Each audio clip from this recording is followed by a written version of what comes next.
Saya tuh kesini pengen menenangkan batin, pengen ketemu sahabat-sahabat saya untuk bisa meringankan beban saya. Tapi ternyata nggak ada lo pembelaan sama sekali buat saya. Gue sih pengennya ngebelain, Zam. Cuman persoalannya ini yang jadi korban lo itu Allah Subhanahu wa Ta'ala. Itu persoalannya. Jadi sekalipun emak gue yang melakukan itu nggak bakal bisa gue bela. Begitu. Jam, Allah itu tak perlu pembelaan manusia, tapi manusia yang membutuhkan untuk menunjukkan dirinya sebagai pembelanya. Jam, kalau ke neraka jangan ngajak-ngajak temen. Ya nggak gitu-gitu banget kali bang. Terus saya harus gimana? Ya minta ampun lah.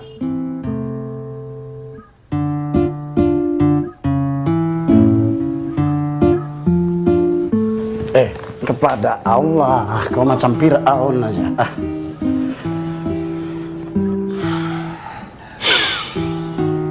Sudah nggak tahu bang, udah berapa kali saya beristighfar. Tapi tuh buku lu masih ada di pasar, belum ditarik dari peredaran. Rencananya sih mau bikin pengumuman di media cetak. Lu yakin semua pembaca lu bakal ngeliat pengumuman itu? Bang, menurut abang, Ajam harus menarik bukunya dan memperbaiki cetakannya, begitu? Ya apa ada usul yang lebih baik?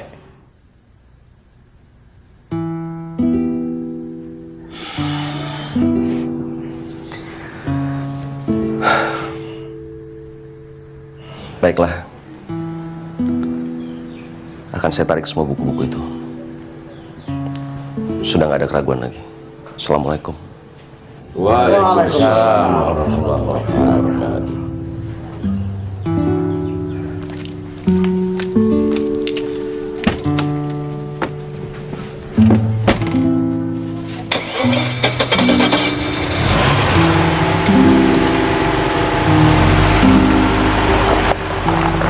Insya Allah, abang akan sehat dengan pengobatan sunnah Rasul ini. Amin, amin ya rabbal alamin. Kalau dipikir-pikir kasihan juga kalau Ajam sampai bangkrut ya. Maksud lo? Coba hitung, berapa kerugian Ajam kalau bukunya ditarik? Kata Ustadz Ferry kan bukunya ada 10.000 eksemplar edisi mewah. Kalau dikali ongkos cetak 100.000 perak aja, itu sama dengan... Astagfirullah. 1 miliar, Den, ya? Ya mestinya ada cara lain nih, Den. Betul, Sro. Pasti ada jalan tengah di persimpangan. Ya, kalau gue sih nggak berani nasihatin begitu. Den, berhati-hatilah dalam berkata-kata. Lo berdua emang mulut ember ya. Lo kenapa nggak bilang begitu dari tadi waktu gue nasihatin si Azam? Kan baru kepikiran sekarang, Bang.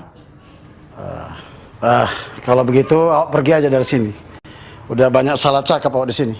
Bakal ada pajak kedua nih, Sro. Dari orang yang terkaya ngungsep jadi termiskin. Itu cuma karena sepotong nasihat dari... Jangan sebut nama. Tak enak, Den. Ayo, cabut lah. Assalamualaikum. Waalaikumsalam warahmatullahi wabarakatuh. Kasihan kali si Ajam ya. Setelah ini jadi apa nih? Jadi tukang bekam kayak lo. Ayah jualan kolak lagi kayak dulu. Aduh. Lo mau yang nih, yang kerasan nih, bakyak. Asrul. Udah, Bang.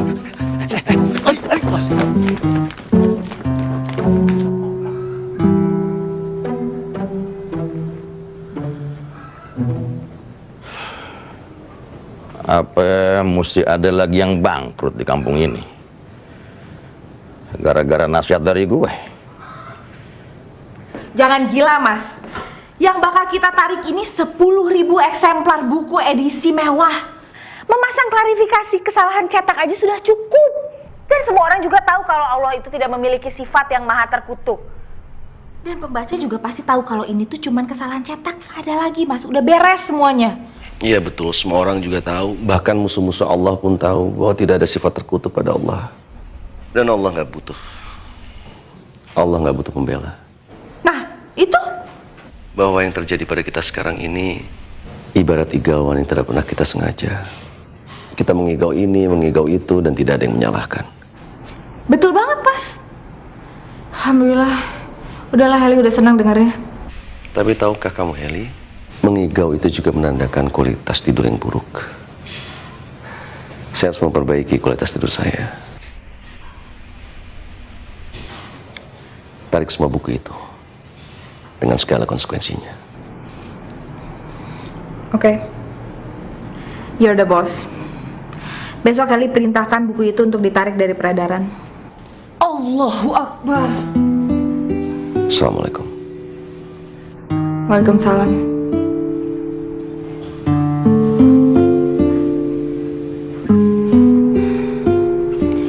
Akhirnya sampai juga kita di klimaks drama perusahaan ini. Besok Mas Azam perintahin tarik semua bukunya. Mampus. Shell, harusnya nih ya, sekarang Heli ini udah jadi presenter terkenal, udah jadi artis. Kalau kamu nggak nawarin kerjaan di tempat ini, Tragedi kayak gini gak bakal terjadi kalau Mbak gak mengusulkan untuk menerbitkan buku ini.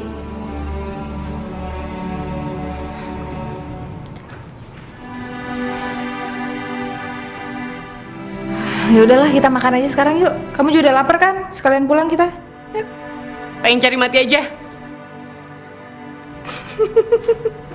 Jangan lebay.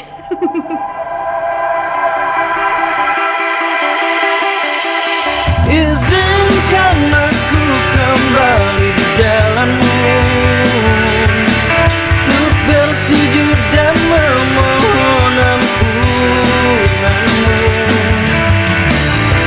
Seringkali ku berbuat dosa, ajukan seruan dan perintahmu. Aku hanyalah manusia biasa yang takkan mungkin jadi sempurna, tapi ku yakin masih ada jalan untuk temukan kedamaian.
Hadapanmu, ku pasrahkan semua hanya milikku, hanya milikku. Jadi gimana, Pak? Ya begini, yang harusnya terjadi, terjadi juga. Mungkin masih bisa diusahakan, Pak. Ngomong aja baik-baik. Gimana ngomongnya, Mama? Ya ngomong aja baik-baik, gimana sih? Ngomong aja langsung, face to face. Mama ini lagi ngomong apa sih? Loh, Papa sendiri ngomong apa?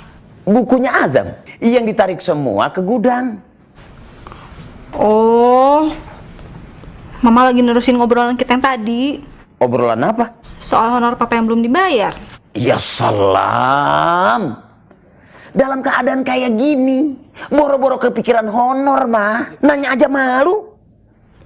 Ya udah kalau gitu. Kok bisa sih? Mama masih terpikir minta honor Papa ke Azam dalam situasi kayak gini? Iya, maaf. Mending mama pikirin tuh masakan jangan sampai gosong. Siapa yang lagi masak? Orang lagi nyuci peralatan dapur. Lagian apa yang mau dimasak orang nggak ada apa-apa?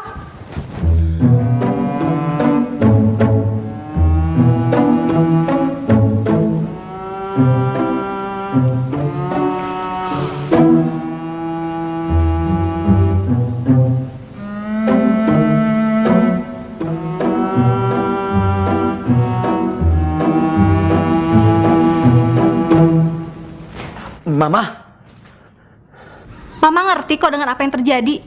Termasuk dengan kantornya Azam yang sedang menghadapi masalah. Mungkin juga terancam dengan kerugian yang sangat besar. Mama nggak hitung-hitungan banget kok. Azam dan Ayah itu kan adik kita sendiri. syukurlah kalau mama udah bisa ngerti.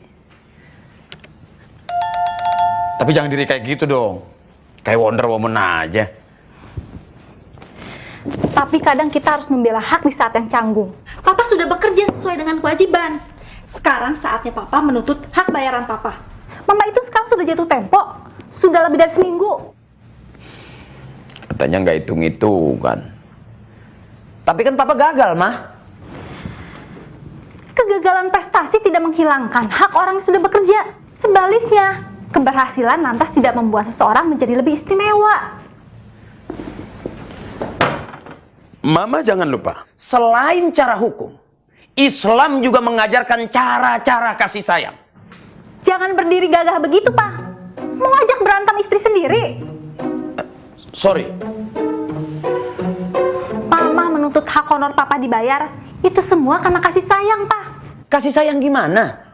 Kita jadi kayak orang gak berperasaan. Nagih honor di saat situasi kayak begini. Ini masih kecil, Pak. Rasulullah bahkan harus berperang melawan paman-pamannya, saudara-saudaranya, untuk membela haknya sebagai seorang muslim. Kasih sayang mama di mana sih? Maksudnya dalam soal tagih menagih honor? Tangannya.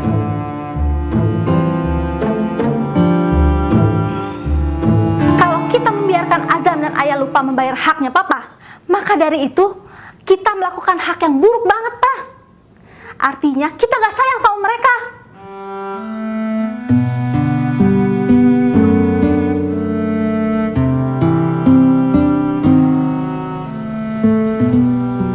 Agak kurusan mama sekarang. Terus Mama harus bilang wow gitu.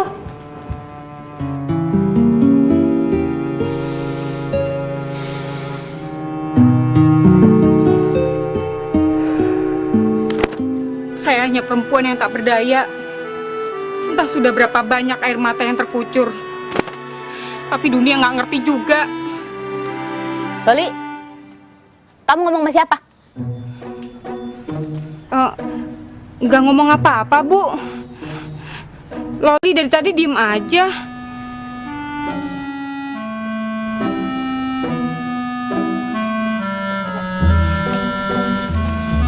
Kecuali kalau Loli ini sekedar orang lewat yang tidak perlu dihafal nama dan wajahnya.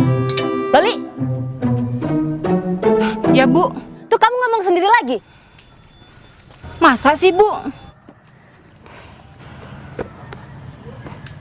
Orang satu pagar sini bisa dengar omelan lo. Sebetulnya juga Loli nggak mau begini, Pak.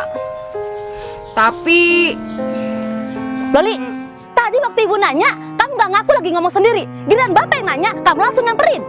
loh, Ibu kan tadi nuduhnya Loli ngomong. Ya Loli bantah. Yang bener, Loli lagi ngomel, Bu. Ngomel apa?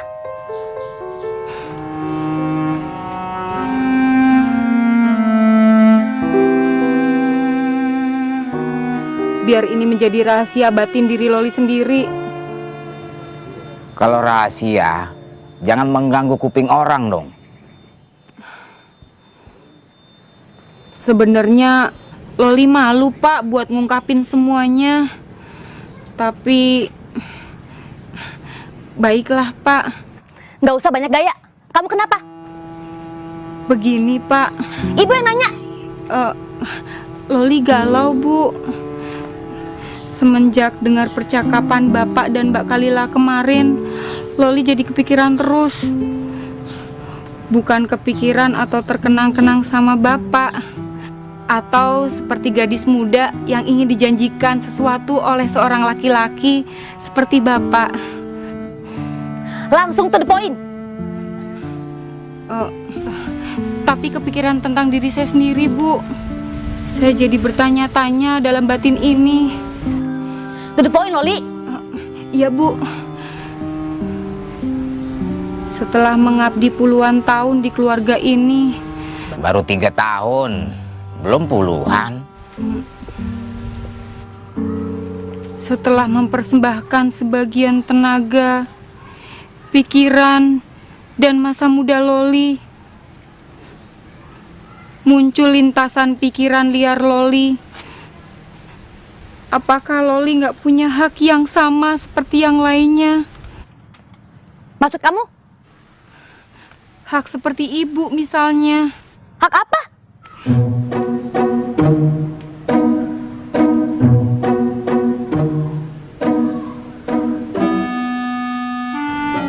Hak untuk dinikahi, Bu. Apa? Oleh seorang laki-laki. Loli, jangan bertele-tele dan menimbulkan prasangka yang enggak. Langsung aja sampein. Maksud kamu apa? Loli ingin menjadi istri seseorang, Bu. Ingin menikah. Menikah sama siapa?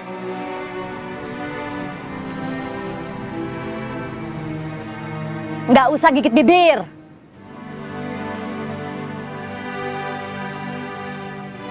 Kalau lo mau menikah, ya menikah secepatnya. Siapa ya calon lo?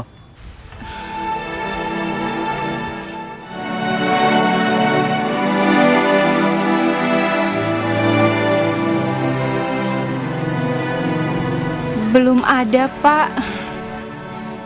Terus, maksud kamu gimana?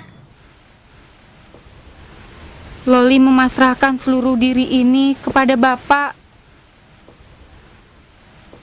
dan Ibu untuk dibantu dicarikan jodoh. Oke, kalau begitu, insya Allah bapak dan ibu sebagai majikan lo akan mencarikan laki-laki sebagai calon suami lo. Ibu anggap ini sebagai amanah. Akan mencarikan yang sebaik-baiknya. Baik agamanya, baik rupanya, baik penghasilannya. Ayo, sekarang kita makan dulu. Yang seperti Bapak. Cukup! Ibu bisa gila sendiri ngadepin orang kayak kamu, Loli. Ayo makan! Makan!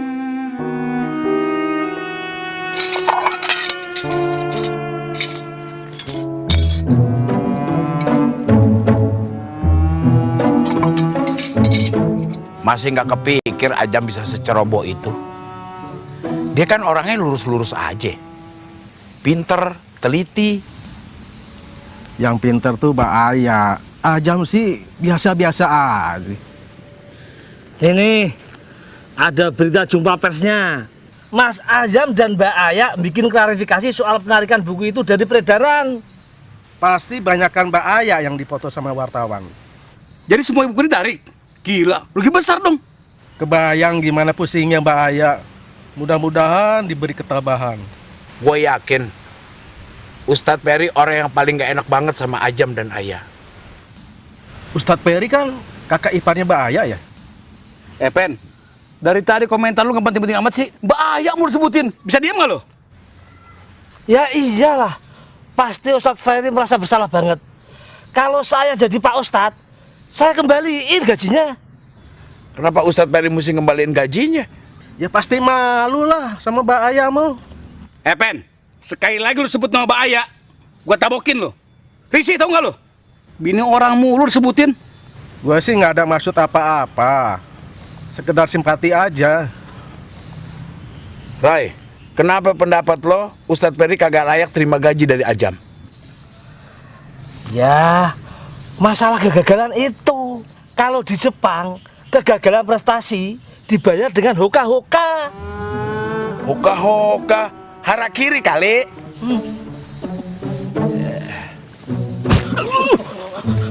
Siapa ini? Jangan berani dengan saya. Jangan kurang ajar dengan saya. Yang pasti sih bukan Mbak Aya. Ya, dasar yang sudah dibilangin dari tadi dulu ya. Assalamualaikum. Waalaikumsalam. Kok cepet banget, Pak? Sini dah, Mak.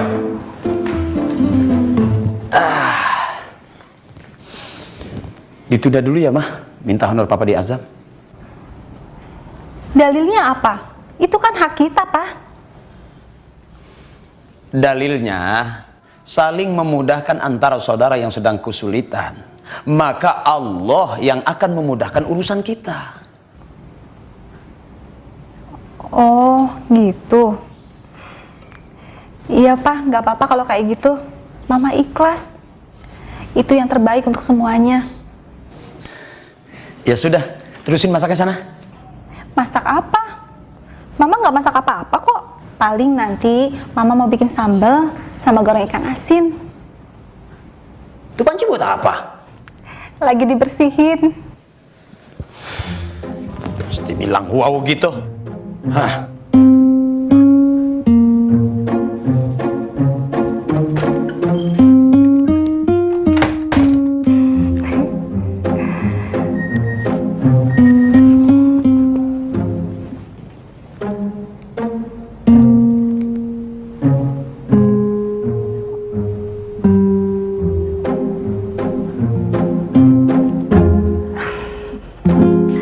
Subhanallah.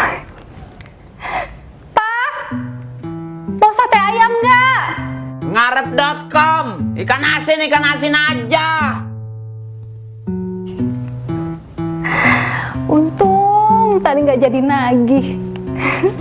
Akhirnya Allah yang menagihkan untuk kita. Aduh.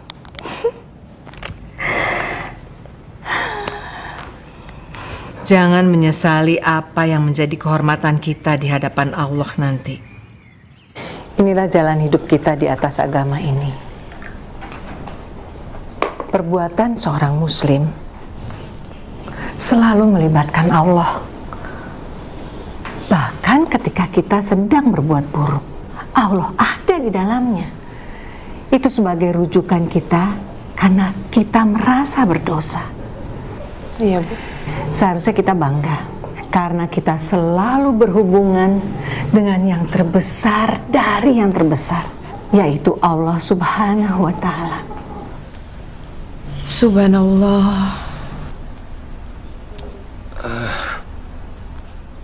Azam masih nggak ngerti kenapa kesalahan itu bisa terjadi di buku terbitan Azam. Memang kamu itu siapa, Zam? Kamu bukan orang suci. Tidak ada manusia suci. Bayi terakhir suci, Bu.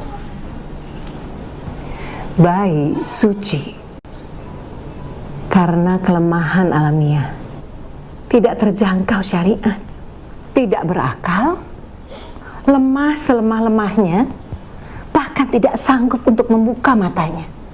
Gerak hidupnya pun baru satu, yaitu mencari air susu ibunya. Itulah kesucian yang dicapai oleh seorang bayi. Pasti ada yang nyabotase. Nggak mungkin Mbak Aya atau Mas Azam itu sengaja memfitnah Allah sebagai maha terkutuk. Pasti ada yang nyabotase. Kata siapa, Pak? Ada. Kita udah nanya ke orang pintar. Oh, dukun. Emang katanya siapa, Pak, yang nyabotase? Terus keperluannya apa? Dia sih nggak nyebut nama. Takutnya jadi fitnah. Justru sekarang jadi fitnah. Kita jadi mikir pelakunya. Jangan-jangan si Anu. Dan belum tentu dugaan kita benar. Tapi paling nggak kan ada bayangan dikit-dikit. Dan nggak perlu diomongin. Pokoknya pertandanya adalah orang yang dekat dan sakit hati pada Mas Azam atau Mbak Aya. Gitu. Yang paling sakit hati? Saya dong. Oh ya bukan Mbak Kalila. Nganu Mbak, pelakunya itu berkumis kok. Bang Jack. Waduh, bukan dia, nggak kesana kok. Ini orang lain. Memangnya yang tokoh masyarakat itu cuma Bang Jack. Makanya kalau ngebohong secukupnya aja. Nganu. Ini sebetulnya pada mau beli tanah atau cuma pindah alamat? Coba dong dijelaskan. Gini Pak, saya baru sama Juki ada rencana bangun rumah di kampung ini Pak. Berarti kita mau ganti alamat dan ganti dokumen-dokumen pribadi kita. Kan KTP kita masih KTP lama. Ada tanah yang mau dijual nggak Pak?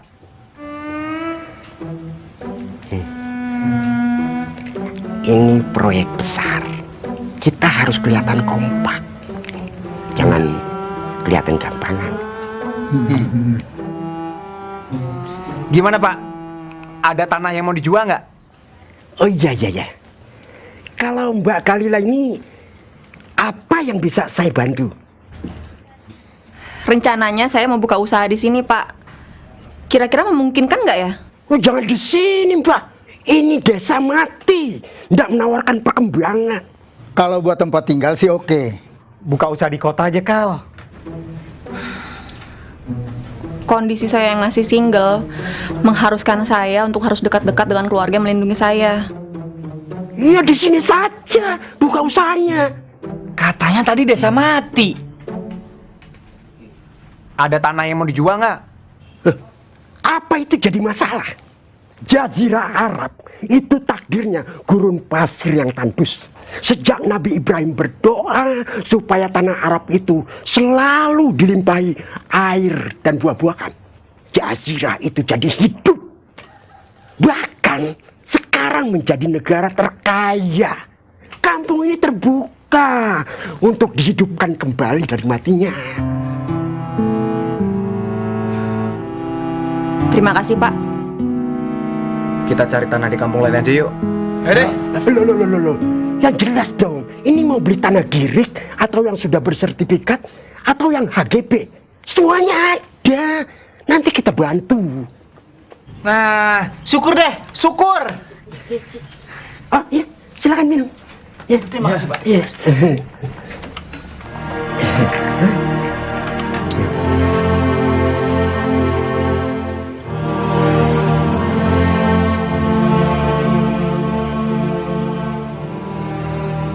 Kau pernah nggak mensifati aku dengan sifat yang buruk? Jujur. Pernah. Pengkhianat. Kamu sebut aku apa? Saya bilang kamu orangnya nggak mau kalah. Kamu mencintai dan merawat saya sedemikian rupa sampai saya nggak punya celah untuk menyayangi kamu. Terus gimana coba? Ya lakukan seperti apa yang aku lakukan. Apa? Aku datang bukan sebagai pesaing, melainkan untuk bantu memayungimu dari panasnya pengorbanan.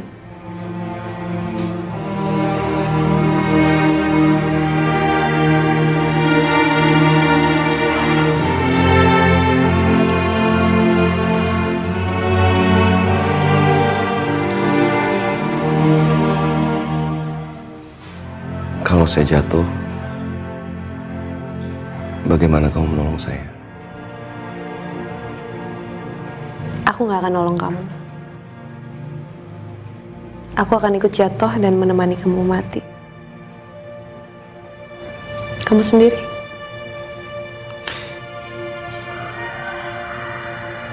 Saya ingin seperti Rasulullah, mati di pangkuan Aisyah.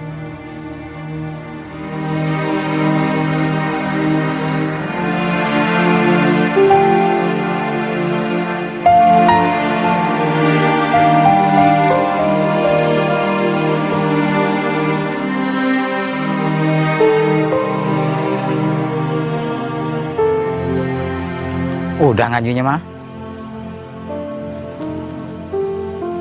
Udah. Sholatnya? Beres. Ya udah. Tidur lagi? Iya, Pak.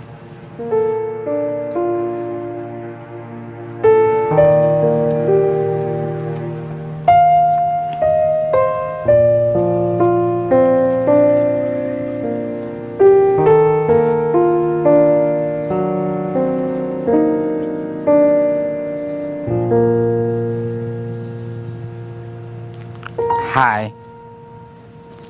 Kita nggak bisa gini-gini terus, Pak. Ya iyalah. Masa lihat-lihatan kayak orang baru kenal? Hidup tenang di gubuk, tahu-tahu tua. Apa Papa lupa kita punya anak? Papa selalu inget kok. Terus gimana? Nggak pengen ambil dari neneknya dan kita rawat sendiri?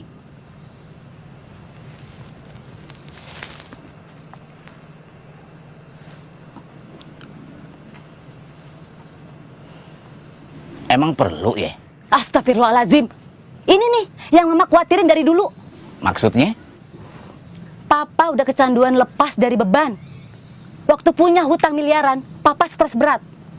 Papa nggak tahan nanggung beban, lalu Papa bayar semuanya lunas sampai kita nggak punya Papa lagi, Pak. Kita hidupnya lega tanpa beban. Nah itu, Papa udah keenakan hidup tanpa beban. Nggak mau punya beban lagi, termasuk anak. Makanya Papa betah tinggal di gubuk, walaupun cuma berdua Mama. Iya kan? Apa salahnya tinggal di gubuk? Nggak ada yang salah. Toh ini semua bakal ditinggal mati. Salah nggak ada, tapi ada masalah. Apa? Masalahnya, Papa udah nggak mau repot. Pengen nyaman, nggak mau kemana-mana, nggak mau ngejar dunia. Papa jadi pemalas terselubung. Papa bukan pemalas, Ma. Dunia emang nggak perlu dikejar. Tapi kalaupun dikejar, Papa nggak gampang menyerah. Kalau memang berjiwa pejuang, ya perjuangkan dong hak anak kita untuk hidup bersama kita lagi. Mulai dari menata ulang hidup kita, Pak. Tinggalkan gubuk ini dan ganti dengan yang lebih layak.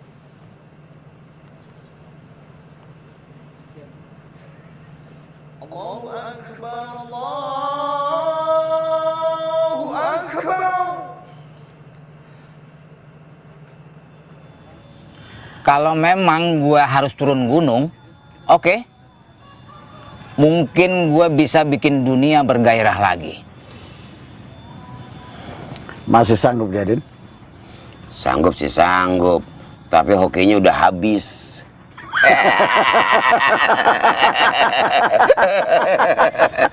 Gue ngundang lo datang kemari bukan mencari persetujuan ataupun dukungan. Gue mau ngajak ngobrol dikit. Oh, oke. Silahkan kalau begitu. What? Ngobrol-ngobrol aja dah. Apa sih yang nggak bisa diobrolin di dunia ini? Diam. Lo berdua kan orang yang paling berpengalaman sebagai orang miskin.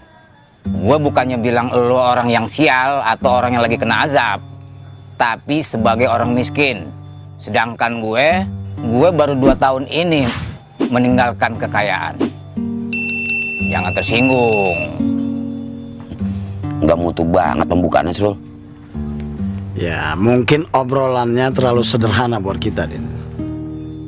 Gue mau ngajak berlomba.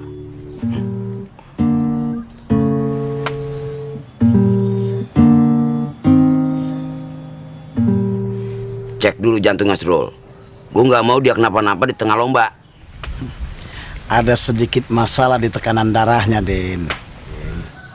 Berlomba mengumpulkan harta. Gue pengen tahu seberapa bagus kualitas daya juang lo. Tapi caranya yang jujur dong, yang halal. Jangan pakai maling, ngerampok, apalagi ngepet. Nggak fair namanya itu. Gue nggak demen caranya begitu. Payah lo. Lah, siapa yang mau maling, Pak Jalal?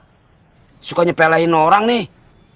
Ukuran keberhasilannya adalah siapa yang lebih duluan bisa bikin rumah buat keluarganya. Pemenangnya dapat apa, Pak? Paket umroh sekeluarga gratis dari Biro Travel teman gue. Nah, terus kalau kalah? Yang kalah kerja jadi pembantu di rumah 2 orang lainnya. Alah, Mak. Ayo, siapa takut? Gue terima tantangan lu, Jalal. Lu manggil gue apa? Lu jangan ngelunjak sama gue, Din. Omongan saya masih sopan kan? Tanya saudara kembar lu tuh. Apa yang kau dengar, sahabat? Ya, telinga sahabat kau ini mendengar kau bilang, saya terima tantangan Anda, Pak Haji Jalal. Alah, lu berdua emang komplotan.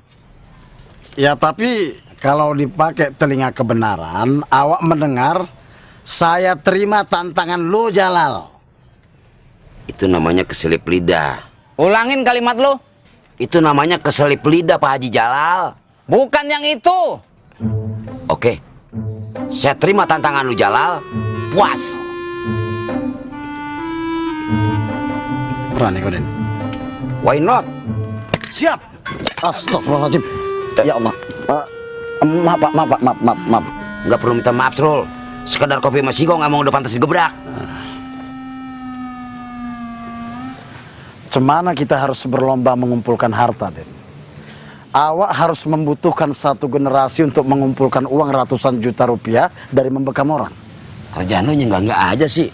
Pokoknya ingat, sabdanya Maher Zain, insya Allah di jalan. Jalan macam apa, Den? Jalan yang lucu. Lu tenang aja, Srul. Duit bisa kita cari. Asal bisa ngalahin tuh Jalal. Pak Jalal. Si Jalal. Kita bakal memperbudak dia sesuka hati di rumah kita. Bayangin tuh burung Jalal yang jadi babu cuci dan ngepel rumah kita. So sweet banget gak sih?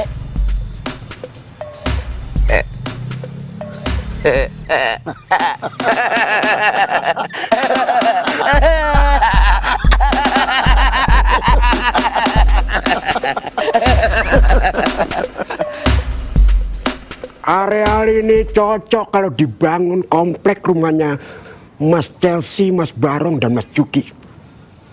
Tinggal dibakar semuanya sampai rata. Lalu ditawar serendah-rendahnya selagi mereka menjadi pengungsi. Bapak kenapa nggak istirahat aja di rumah? Untuk urusan nyari tanah, serahkan saja saya sama Hakim.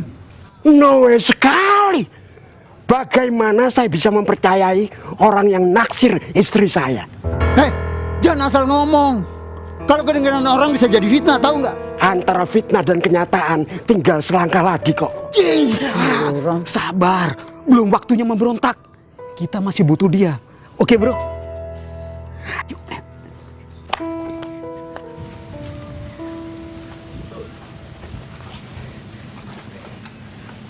Itu bangunan bersejarah yang harus diruntuhkan. Bersejarah? Sejarah kesengsaraan.